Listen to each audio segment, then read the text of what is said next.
अस्सलामु अलैकुम वरहमतुल्लाह। Welcome to my channel makes life easy.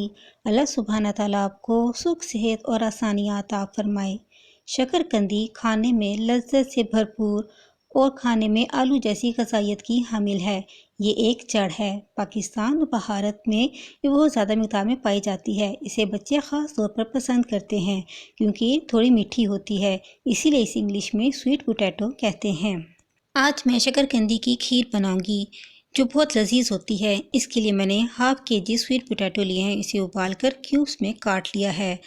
अब हम इसको दूध के साथ पेस्ट बनाएंगे। पेस्ट बनाने के लिए हम एक ग्राइंडर जार लेंगे और इसमें शकरकंदी के क्यूब्स को डाल देंगे। अब हम इसमें नीम गर्म दूध को शामिल करेंगे। दूध हम थोड़ा थोड़ा करके शामिल करेंगे और साथ साथ चेक करते रहेंगे जब तक ये अच्छी सी पेस्ट तैयार ना हो जाए। इस पेस्ट को बनाने के लिए मुझे आधा लीटर दूध की ज़रूरत पड़ी। मेरी शकरकंदी बग़ैर तार की थी। अगर आपकी शकरकंदी में तार हो तो आप इसे और दूध डालकर पतला कर लें और किसी स्ट्रेनर से छान लें। इस तरह से शकरकंदी की तार अलग हो जाएगी। अब इस शकरकंदी की पेस्ट को अलग रख दें। शकरकंदी की इस खीर में आप कोई से भी ड्राई फ्रूट इस्तेमाल कर सकते हैं। यहाँ बादाम, पिस्ता, खसखस जिसे मैंने घी में फ्राई किया हुआ है। इसी तरह काले और सफ़ेद तिल भी मैंने घी में फ्राई किए हुए हैं, जिससे इनकी शेल्फ लाइफ बढ़ जाती है, को शामिल करूँगी। तो चलें खीर बनाना शुरू करते हैं। खीर बनाने के लिए हम एक पैन लेंगे और इसमें एक खाने का चम्मच देसी घी डालेंगे। खाने की लज्जत को बढ़ाने के लिए खानों में हमेशा देसी घी ही इस्तेमाल करना चाहिए। जब ये घी थोड़ा गर्म हो जाए तो हम इसमें आधा चाय का चम्मच इलायची पाउडर शामिल कर देंगे और इसे लो फ्लेम पर आधे मिनट तक पकाएंगे। इसे हमने ज़्यादा नहीं पकाना ताकि ये इलायची जल ना जाए। बस हम इसे इतना ही पकाएंगे कि इस इलायची की खुशबू घी में शामिल हो जाए। घी में इलायची के पाउडर को भूनने का मकसद सिर्फ यही है कि हमारी खीर खुशबूदार बने। अब हम इसमें आधा लीटर दूध शामिल करेंगे। मैंने इस खीर को बनाने के लिए 1 लीटर दूध लिया था, जिसमें से आधा मैंने शकरकंदी की पेस्ट बनाने के लिए इस्तेमाल कर लिया था और आधा अब मैं इसमें शामिल करूँगी। हम इस दूध को इलायची के पाउडर में शामिल करने के बाद हाई फ्लेम पर गर्म करेंगे और इसे एक उबाल आने तक पकाएंगे। इसमें हम मुसलसल चम्मच चलाते रहेंगे ताकि दूध तह में ना लगे। जब दूध गर्म हो जाए और इसमें अच्छा सा उबाल आ जाए तो फ्लेम को लो कर देंगे। अब हम इसमें शकरकंदी का पेस्ट शामिल करेंगे जो हमने पहले से तैयार करके रखा था। शकरकंदी का पेस्ट इसमें शामिल करने के बाद अब हम इसके फ्लेम को मीडियम कर देंगे और मुसलसल चम्मच चलाते हुए पकाते रहेंगे। शकरकंदी सर्दियों के सीज़न की एक बेहतरीन सौगात है। वैसे तो ये सारा साल ही मिल जाती है, मगर सर्दियों में ये कम कीमत के लिहाज से काफ़ी सस्ती होती है, इसलिए हर एक की क़ुव्वत ख़रीद में होने की वजह से अमीर और गरीब सब इसको पसंद करते हैं। ये ग़ज़ाइयत के लिहाज से बहुत फ़ायदेमंद है।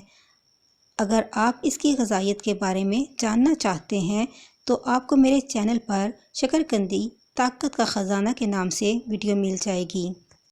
शकरकंदी को ना सिर्फ मीठे के लिए इस्तेमाल किया जाता है बल्कि इससे चाट भी बनाई जाती है, जिसकी वीडियो भी मेरे चैनल पर मौजूद है। शकरकंदी को बतौर सालन भी बनाया जाता है। शकरकंदी हरारत बख्शती है और सर्दी के एहसास को कम करती है। ये बच्चों और बड़ों सब के लिए मुफीद है।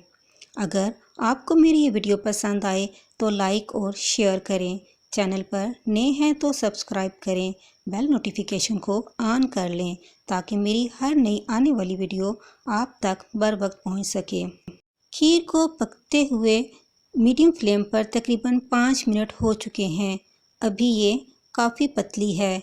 इसे किनारों से मिलाई हटाते हुए मुसलसल पकाते रहेंगे جب تک یہ ٹھیک نہیں ہو جاتی۔ ابھی اس کو اور پکانا ہے، یہ بھی ٹھیک ہونا شروع ہوئی ہے۔ 7 سے 8 منٹ تک کھیر کو پکنے کے بعد یہ اتنی ٹھیک ہو چکی ہے۔ اب ہم اس میں ½ کپ چینی شامل کریں گے۔ اس میں زیادہ چینی کی ضرورت نہیں ہوگی کیونکہ شکرکندی میں قدرتی مٹھاس موجود ہوتی ہے۔ ½ کپ ہی کافی ہوگی۔ اگر آپ زیادہ میٹھا پسند کرتے ہیں تو زیادہ بھی شامل کر سکتے ہیں۔ اب میں اس میں اچھا سا کلر دینے کے لیے تھوڑا سا یلو فوڈ کلر شامل کروں گی۔ 2 سے 3 ڈراپس ہی کافی ہوں گے۔ فوڈ کلر ڈالنا ٹوٹلی آپشنل ہے۔ میں نے اسے اس لیے ڈالا ہے کہ مجھے کھیر میں ایک اچھا سا کلر چاہیے تھا۔ اب اس میں خشخاش ڈال دیں گے اور ساتھ ہی کالے اور سفید تل بھی شامل کر دیں گے اور اسے اچھی طرح سے مکس کر لیں گے۔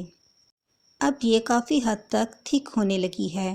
ڈرائی فروٹ آپ اس میں اپنی پسند کے مطابق سے بھی ڈال سکتے ہیں، جو آپ کو پسند ہوں یا پھر جو آپ کے پاس اویلیبل ہوں۔ اس سٹیج پر آپ اس کی چینی بھی چیک کر سکتے ہیں۔